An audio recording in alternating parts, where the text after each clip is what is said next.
Hello, hello, hello.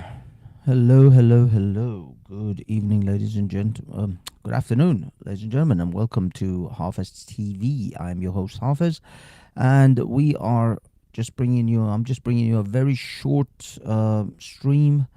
I've just done it in this live stream format, just very quickly, because I just want to address this issue that has occurred with a YouTuber known as Candid with Lubna. Candid with Lubna, if you don't know who she is, she's a Pakistani lady, I believe. She I wouldn't want to say ex-Muslim. I would say she is a questioning Muslim, a critique, somewhat of a critical Muslim. She has been. She still believes in. I believe God. I'm not sure she's following the tenets of Islam anymore, but she is very critical of the Muslim Dawa gangsters like Muhammad Hijab and others. She's even covered Jordan M from Speaker's Corner. This is that convert English guy. That's how I found her, because she made a video about him, and then I sort of found it on Velis, etc., etc. Anyway, it seems that, as always, as the pattern is with the religion of peace, once you reach a certain level of fame, and she has about 78,000 subscribers now, you become a target for the Islamists, and the Islamists have come for her quite hard. I believe they've probably found where she lives, because she has children, uh, probably a husband. I don't know whether she's married or not. I'm not sure. And so, yeah, they've targeted her quite heavily, and this is her essentially saying, "I'm quitting." Or at least she's certainly quitting maybe she won't quit Islam for long, but sorry, quit YouTube, but she's gonna quit discussing and talking about Islam. That's for sure. So let me just have a sorry, just okay. It's okay. Sorry, guys. I just want to quickly check the sound to make sure I'm still coming through. But yeah, so thank you so much for joining me. If you're here at your lunchtime, I am literally on my lunch break, so I only have a few minutes, maybe 20 minutes to get this through, and then I am out. So let's get this show on the road. Okay, there is our girl Lubna, and let's hear what she has to say. Oh my God. So, guys, I have just scheduled this live on YouTube last minute. So, I'm not expecting anyone to join me. Literally just scheduled this now. And I thought I wanted to give you guys an update on the situation. So, some of you guys may have noticed that across both of my YouTube channels, I have taken down videos. The majority of the videos. And my life is basically at risk. I'm gonna cut to the chase. My life is at risk. I've taken my videos down on both of my channels. I've just left literally a few of them, and I'm still shaking from last night's experience. I've involved the police, and I can't share everything with you guys for obvious reasons, because it's not just my supporters watching this. It's everybody else, the whole world, and they don't necessarily have the best interest. So I am shaking still. I've had a very sleepless night, and this will be an emotional live. So when I started this YouTube channel, I wanted a YouTube channel. I wasn't sure what I'm going to speak about, and as most YouTubers, I slowly started experimenting with different subjects, but all the subjects that I was speaking about wasn't what I wanted to speak about. And then I started speaking about what I really, really wanted to. And then I was surprised that people want to hear my voice and they are interested as well. And then I built a community here. I've done public lives with you guys. A lot of you guys have been my supporters for a long time. And I think, we've built something good here that is positive. The intent has always been good. It's to unite people. Sadly, the tolerance levels within the community, the Muslim and Pakistani community, is generally very, very low. We all know this. So although my intentions were good, I was calling it the bad apples only, not the good ones. I never said anything bad about the good ones, of course, because they're good. I was talking about the bad people. and I was condemning it because I felt as if, do you know what, maybe people think all of us are like this because I was listening to the feedback, and the feedback was we're not condemning it enough. And that's all I was doing. I've never ever criticized a religion. I've never done any of that kind of stuff. But sadly, because the type of people I'm trying to get through to, they have low tolerance. And I think maybe even intellectually, they're not necessarily ready for what I have to offer.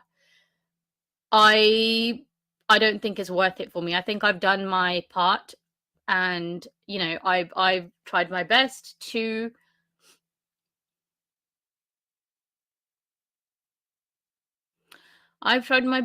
unite people. I've tried my best to be a bridge between the different communities.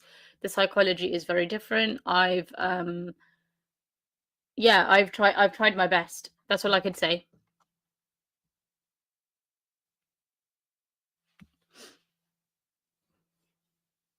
Although I did want to stick it out for this year. My son wanted me to get 100k subscribers. He wanted me to get the YouTube button. But I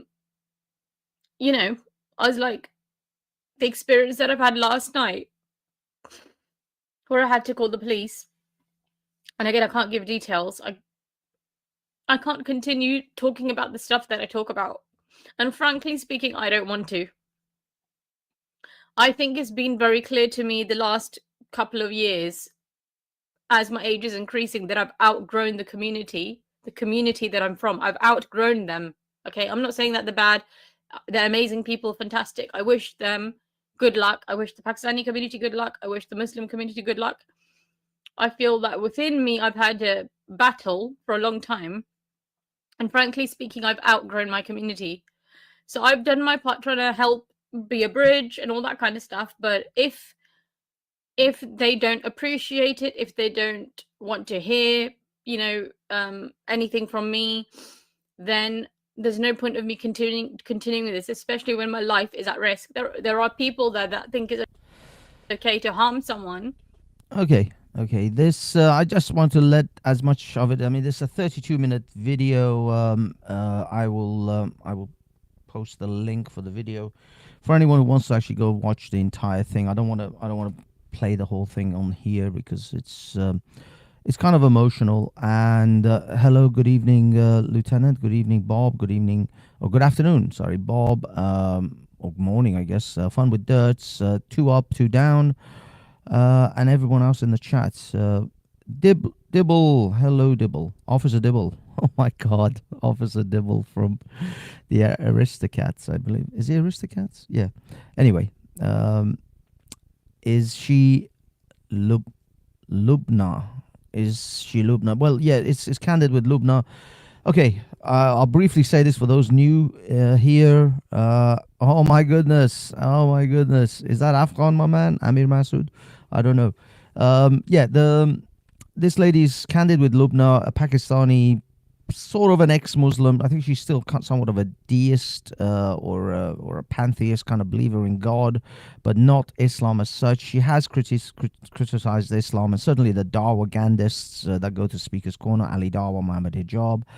But the main thing is that I think she wasn't ready for what was to come once you reach a certain level. Once the eye of Sauron is shining upon you. Once you get the gaze, once you have certain eyes on you, and once you reached about, she's about 78,000 subscribers, so she's become quite popular, grown quite fast actually, for someone who's essentially doing this from her living room, and yeah, I mean, she wasn't ready for when they're going to come for her. She doesn't have that kind of level of grit and commitment that people like Hatoun or Shalili at Speaker's Corner do. I don't think she would. She was fine when she was being left alone. Once she managed to get to a certain level and people were paying attention to her, or certain Islamists were paying attention to her, she quickly realized this game is much more dangerous than she thinks. I mean, right now she was like, oh, my son wanted me to get to 100,000 to get the YouTube button. Like, this is all fun and games. This is like some kind of a game. The fact is, the Islamists don't play this kind of game. The Islamists play this for real. They're not. They're saying a game to them.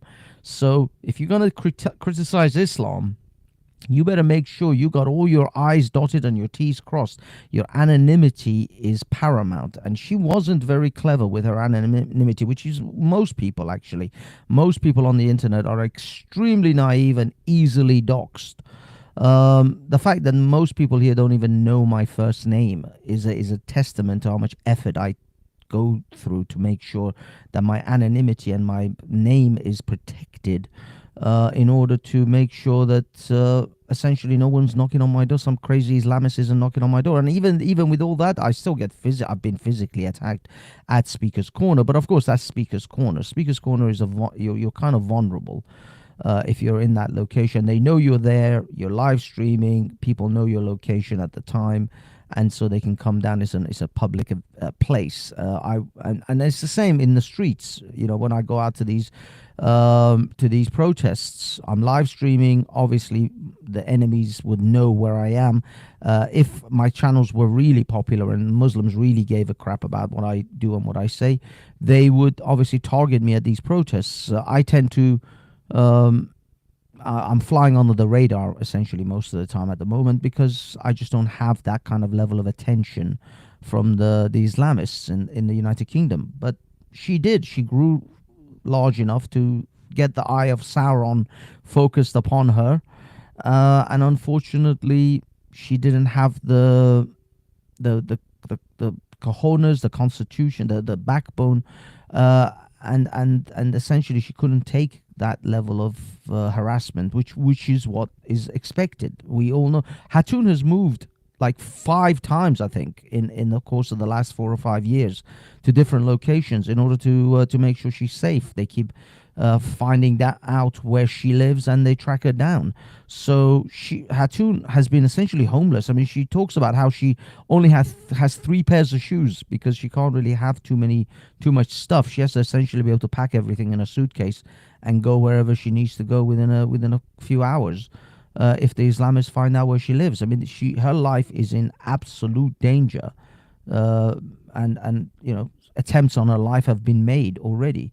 Lubna hasn't even come close to the level of attacks that Hatun has faced, and yet there she is. She's falling apart already. So unfortunately, no, it's the Muslims and their intimidation, the Islamists, should I say, and their intimidation tactics are very real and are extremely brutal when they come for you.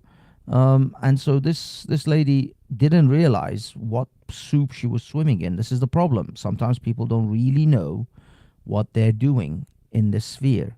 If you're going to criticize Islam, you better make sure you got a backbone and a spine as thick as a marble pillar, because if you don't, they're gonna come for you, and they're gonna come for you hard.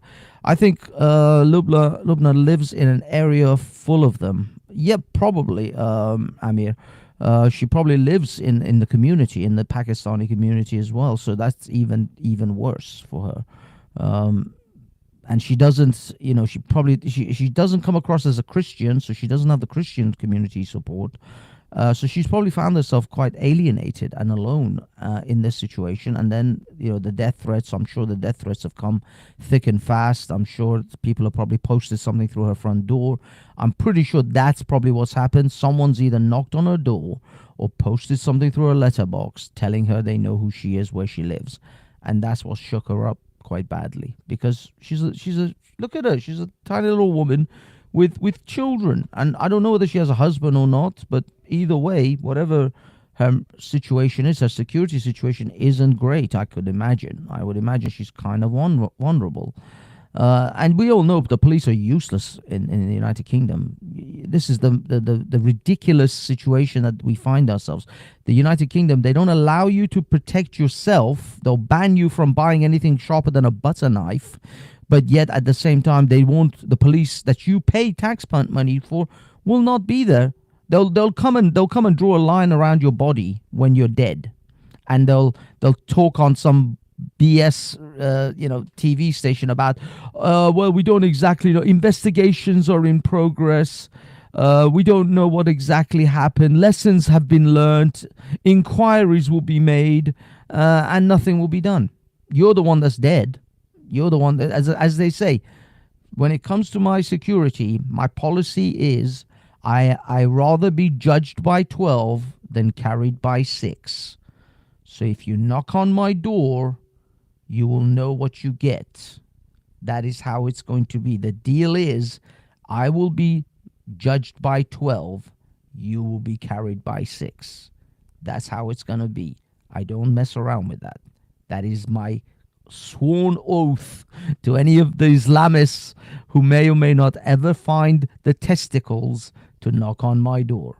But this lady isn't the same. She is not that kind of a person.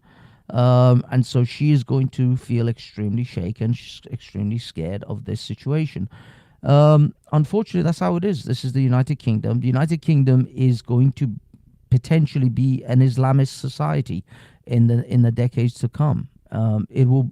People will look at these eras. They'll look at 2025, and they'll look at 2020 as and the 2010s and the 1990s, just like they would Iran and Afghanistan. They'll look at pictures of women in skirts with their hair out and running around free, and they'll go, look at that country. Wasn't England great back in the day when everybody had freedoms? Now look at them all in burqas and hijabs.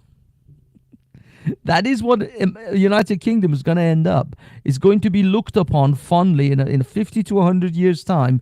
They're going to look back at the 1990s and the early 2000s and go, look how free they were in Britain. Wasn't that lovely? The way you people look at Iran right now, the way people look at pictures of Afghanistan right now in the 1970s, in the 1960s and 70s. If you look at Afghanistan and Iran, women were wearing miniskirts and fur coats, and men were wearing suits, and people were going to casinos and cabarets and bars. And now it's an Islamic s-hole. And at the rate that we're progressing with the religion of peace, that will be how people will look back at United Kingdom in a few decades. They'll look at pictures of the 2000s and the 1990s and go, look how free they were. In England, people used to just walk around without hijabs or burqas and just like wear bikinis and go to bars and clubs. It was amazing. Englishman, this is on you. This isn't on me. I'm not taking any guilt trips on this. We are the canaries down the mine for you people. Look to us and to our countries. Look to the Afghans. Look to the Persians or the Iranians. Look to the Indians and the Pakistanis even now those two are going to war. God knows what's going to happen there. But yeah, look to us and remember what has happened to us, and don't allow it to happen to you. The Germans, the Swedes, the Danish, the English, the Scots, the Welsh, the Northern Irish, the Republic of Ireland, look to us. We are your canaries. This is what has happened to us, and you're not exempt from it. You're not that special that you're somehow exempt from becoming an Islamic s-hole. You can end up just as bad as us. And one day your children or your grandchildren will look back at the pictures of now and say how free and awesome you were back then. You don't want that in your future. I don't want that in your future. Hell, I don't want that in the future of my nephew. I don't want him to grow up in some Islamic godforsaken hellhole. So please, take heed. Please do something. This is your country, after all. We're foreigners. We're living in your country. I'm not gonna sugarcoat it. I have a British passport, but I am a foreigner in your land. I love your country, but I can't win this fight for you. I can fight with you, but I can't win it for you. It is up to you, the Englishmen, the Welshmen and the Scots and the Northern Irish, to man the F up. Buckle up, baby. Tighten that belt. Pull up your goddamn socks and get out there and actually start making a difference. Run for your local councils. Run for your elections. If democracy is the way you're going to turn this bad boy around, then try it with democracy. If not, I don't know what else I have to tell you. As John F. Kennedy says, those that make a peaceful revolution impossible will make a violent one inevitable. That is what will happen. So if you can peacefully turn this juggernaut around, and by the way, this is a juggernaut that you're trying to turn around. This isn't going to turn around in a year or two. It'll take generations for the Islamists, for you to prune the Islamists out of your society. You are going to have more Islamic fanatics in Britain and Europe than they would in Saudi Arabia and Dubai. People are literally running to Dubai to get away from Islamists. That's how insane it is. People are running away to Saudi Arabia to get away from fanatical Islam. How insane is that? How insane is that? That you have to go to Saudi Arabia to get away from the type of Islam that we have in Britain and Europe. Just go and square that circle. Anyway, so yeah, this is a very. I've only got like literally 5 minutes left. Yeah, be careful. Be careful, Europe. Be careful, Englishmen. You see, the thing is, I love the Englishmen. I love the spirit of the English, the Welsh, and the Scots. You people did awesome things in history. I know they beat you over the head. I know they beat you over the head all day long, every day. You're bad, you're colonizer, you evil white devil, white man who came and did this and then. Even though their own people would do 10 times worse to you and your kin if they had the chance. The reason the black man and the brown man is bitching and moaning about your colonization is because they couldn't colonize you first. That's all it is. If they could colonize you, they would, and they tried. They ran Andalusia. They ran Spain for 800 years. The Moors did. It took a lot of spine from a lot of crusaders to get them out. So yes, they tried. They absolutely tried their best. Go talk to some Albanians and Eastern Europeans about what the Ottomans did to the Janissary courts and the castrations and all the other horrific crimes that they bestowed upon the Eastern European children through the Turks and the Mehmet and all the Ottoman BS that they pulled. So yeah, no, they tried to do it. You just had a whole bunch of strong Christian men who came and died and bled on the fields of Eastern Europe and on the fields of Spain in order to get these monsters out. And it may take that again. It may take some Christian men to finally stand up, because I don't think your atheist, secular, trans testicle woke is going to do it for you. I'm sorry. Your transgender boys are not picking up a rifle and manning the posts. Your trans testicles aren't going to win this one for you. It's your Christian boys. It's your Christian girls. Your faith is going to have to buck up on this one. Essentially, Susie, I love you, Susie. Holy Spirit, sign education by Suzul. Condescending peas. I'm not sure. Are you talking to me? Are you talking to someone else? Say nothing now, people. Taking control their own way. I'm sorry, Susie. I'm not following your text. Oh, this is Hassan. Hassan is in the chat. No wonder. Yes, I'm going to leave you guys debating that by yourselves. I'm not in any shape or form going to chime in on that one. Yes, Spain suffered under Islam. Exactly. And who freed Spain? You think it was some lefty progressive trans testicle that freed Spain? No, it was crusaders. It was men with a cross on their shield who went out and swung some swords and did it. And that it's going to take that again. It may come to, oh God, no. What did I do? Hassan, I can't have your text highlighted. you're dangerous.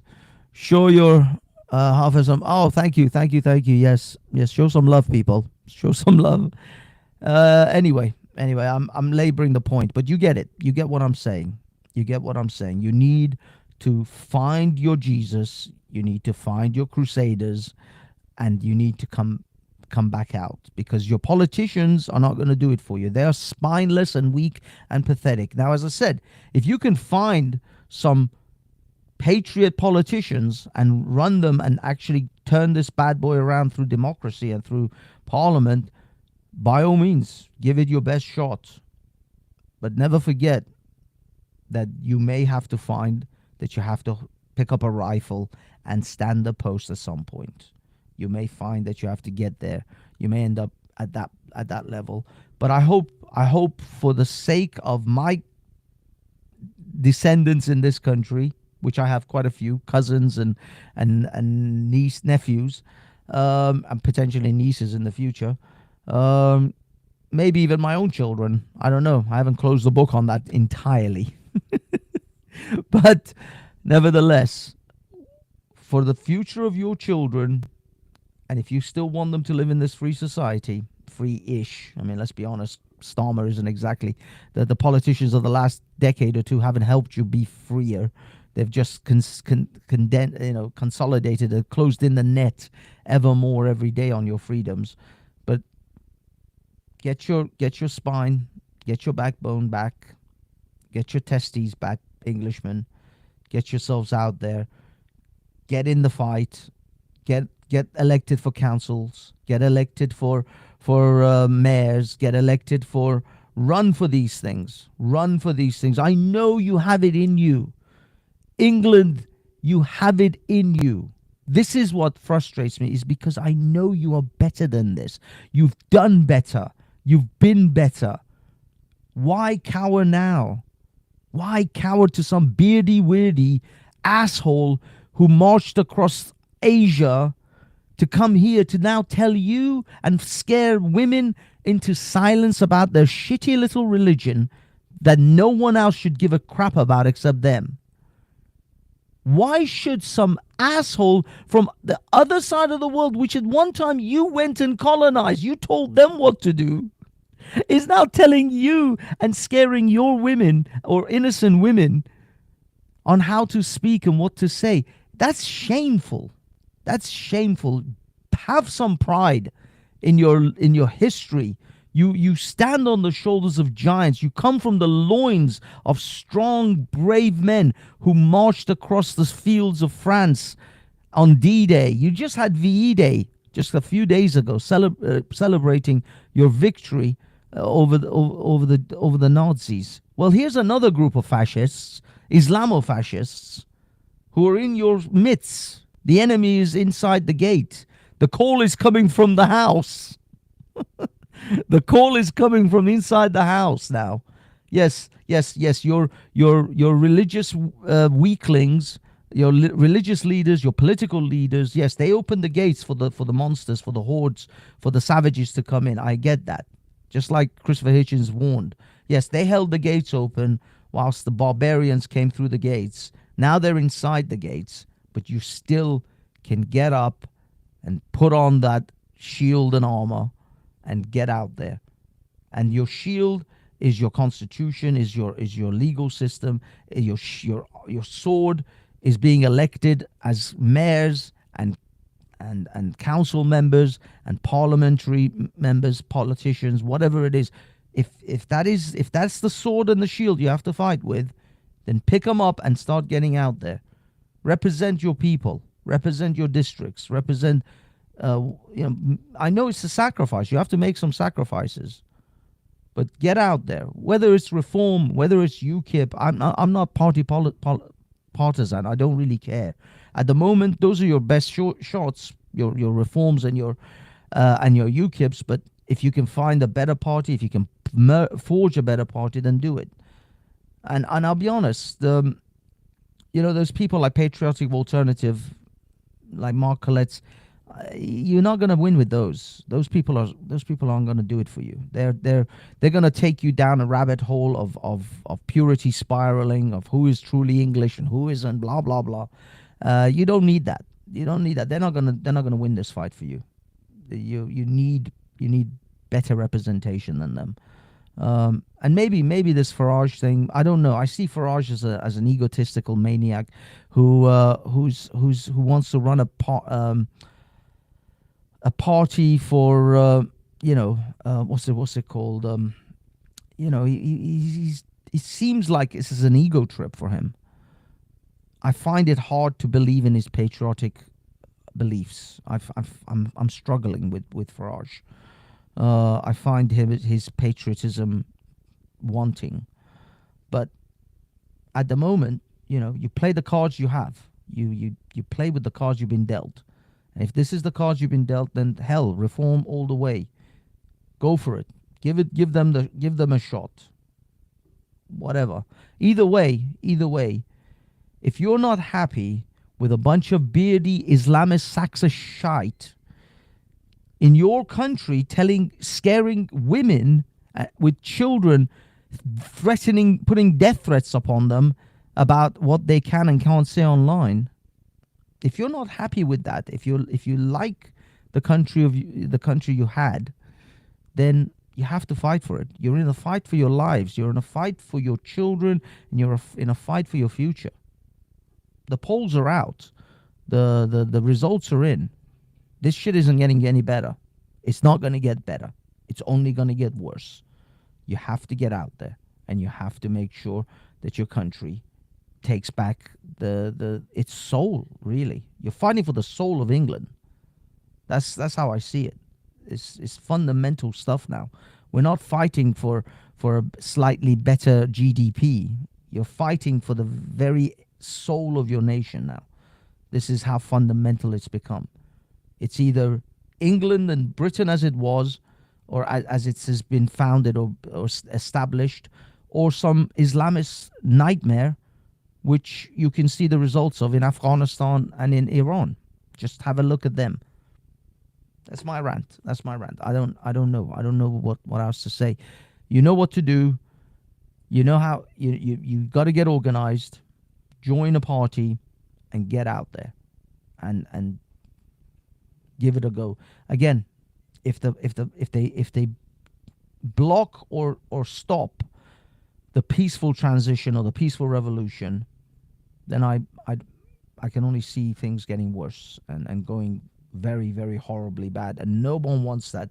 Believe me, you do not want a violent revolution. I know some of you have some glee and glint in your eyes about such a things. You don't want that, because it is a absolute shite show. It's a horrifically unpredictable thing. You could end up with 10 times worse than what you have now.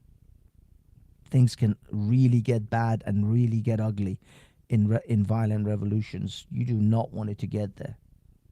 Again, talking from someone who's seen it happen to his own country. It's violent revolutions are terrible things.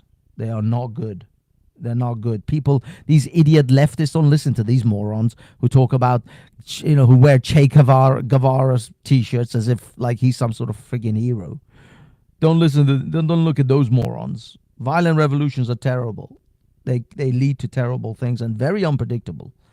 End up quite often worse, far worse to begin with. Things get far worse before they get better. Right now, you still have a parliamentary system that you can do something about. Give it a shot. But the window of opportunity is slowly closing. Anyway. So, what do we got in the chat, boys and girls? Hassan is right. Holy crap! If Amir is on board with Hassan, things have definitely degenerated to something god awful. I haven't been keeping up with the chat. What has Hassan said?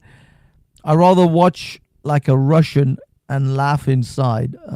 English people are not ready for it. They're all divided. Well, yeah, perhaps I can get on board with that. Perhaps it is true. They're not necessarily on board with all. They're just, yeah.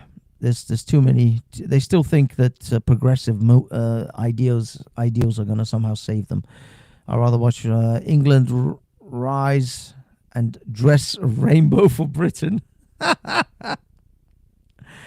know. There's too many men deciding to be women than those who wish to put on a shield and a sword to get out there and fight. They're literally, yeah.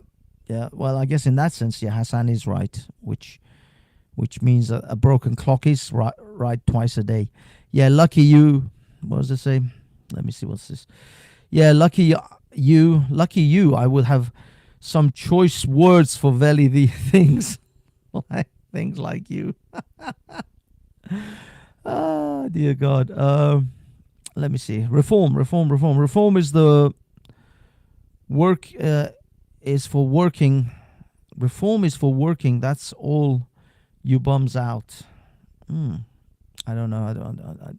Maybe I'm reading this right. Reform is for working.